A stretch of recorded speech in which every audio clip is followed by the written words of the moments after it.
Welcome to Africa News. Coming up, Conakry on alert. 8 cases of Ebola confirmed as the outbreak spreads to the Guinean capital.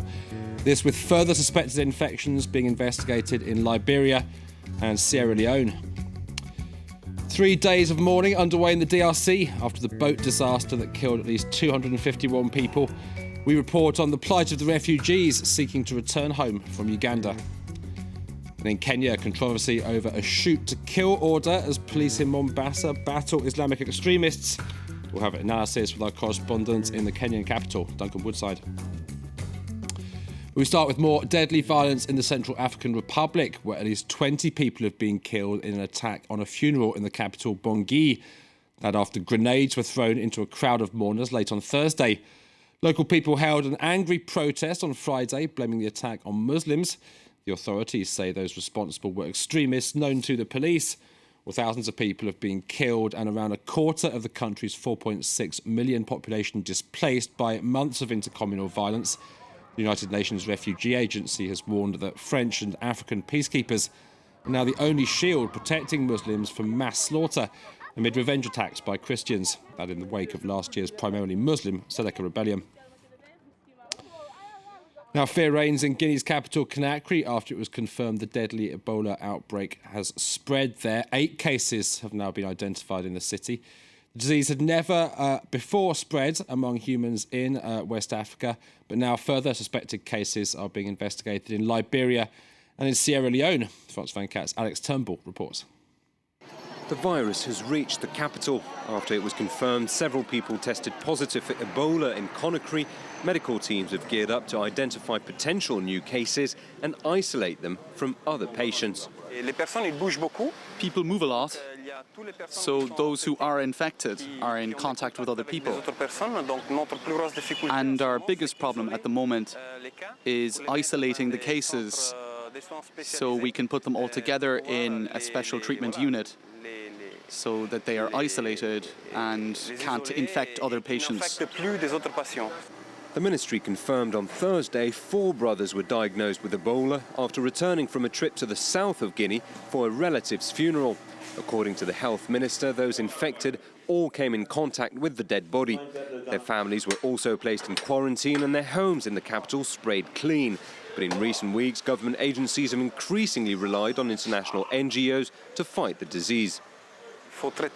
Because we also have to treat the bodies of those who've died. We see families torn apart, wiped out, because this disease is very contagious.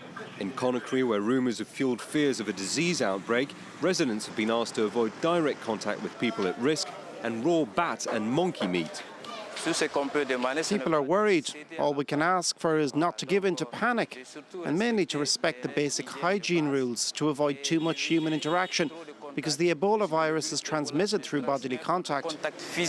With upwards of 103 cases and at least 66 deaths reported, Guinea is the hardest hit by the Ebola epidemic. But authorities in Sierra Leone, Ivory Coast and Mali are working to prevent the virus from spreading.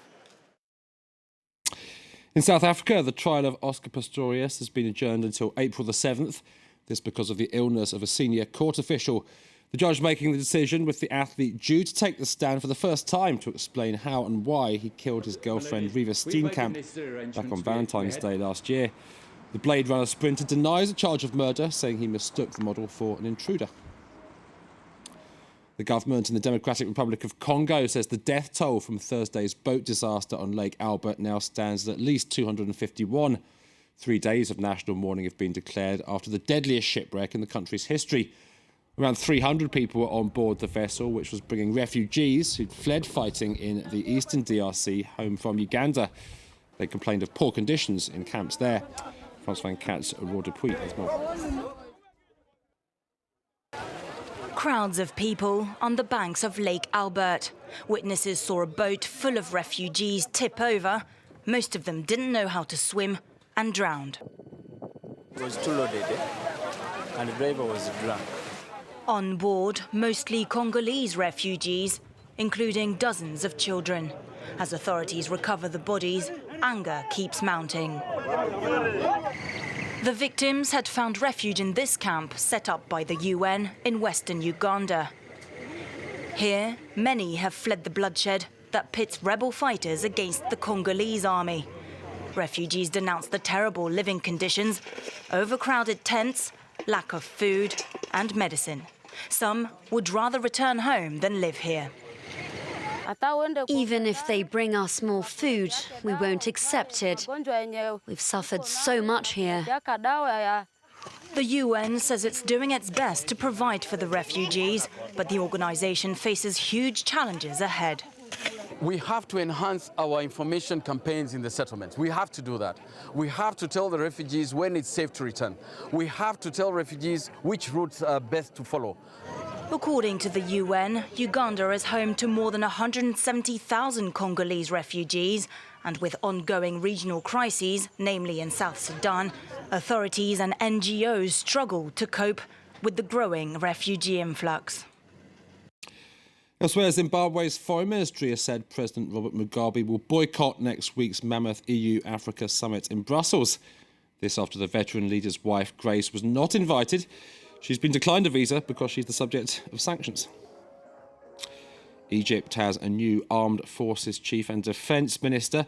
General Sedki Sobhi sworn in a day after Abdel Fattah al-Sisi resigned in order to stand for the presidency. The decision from the man who led last year's overthrow of President Mohamed Morsi sparked anger on the streets of Cairo this Friday. 3 people, including an Egyptian journalist, killed as police clashed with Islamists. To Kenya, finally, where the Inspector General of Police has told officers to ignore a controversial shoot-to-kill order. Well, it gave the security forces the green light to shoot dead suspected Islamic extremists who'd mowed down people at a Mombasa church on Sunday. 6 worshippers killed there, around 20 injured. The massacre, the latest in a string of attacks against Christian places of worship. They're routinely blamed on al-Shabaab, the al-Qaeda-affiliated Islamist group that originated in neighbouring Somalia. A little while ago, I asked our regional correspondent, Duncan Woodside, in Nairobi, about the significance of today's statement by the Inspector General. Well, David Kamayo's words really have been taken as a measure of damage limitation here, of course, in the context where this county commissioner earlier this week ordered the shoot-to-kill policy. And that order came in a context where Kenya's government and security forces have been widely accused of perpetrating extrajudicial killings, particularly against radical clerics with alleged links to al-Shabaab, that's the Somali terror group. Now, obviously, this is a situation where people, the critics of the regime, the critics of the Kenyan government have seized upon this shoot-to-kill order as evidence of disarray within the security forces and pointing to the fact that rogue elements could well be responsible for such killings. And there is feeling here in Kenya at the moment among the Muslim community, particularly among young men, that they're being unfairly targeted. And of course, the original announcement from the county commissioner this week will have done nothing to alleviate that siege mentality, particularly among young Somali men here in Kenya.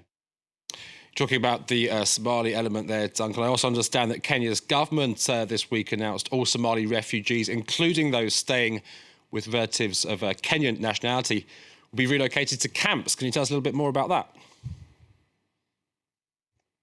That's right, yes. That's an order that's come from the Kenyan government this week, and it comes in a context where there are hundreds of thousands of people already hosted in refugee camps in northern Kenya, those people having fled the conflict in Somalia over the last few years. But there are, of course, other Somalis who've sought refuge with families in the Kenyan capital and elsewhere.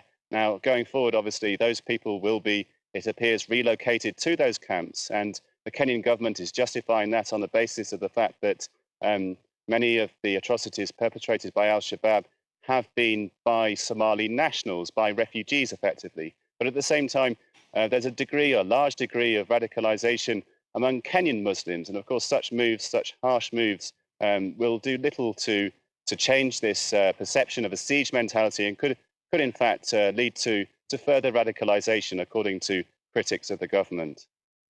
Duncan Woodside talking to us from Nairobi there. That's it for African News. Do stay with us here on Live from Paris. Claire Murphy will be back with the latest news very shortly.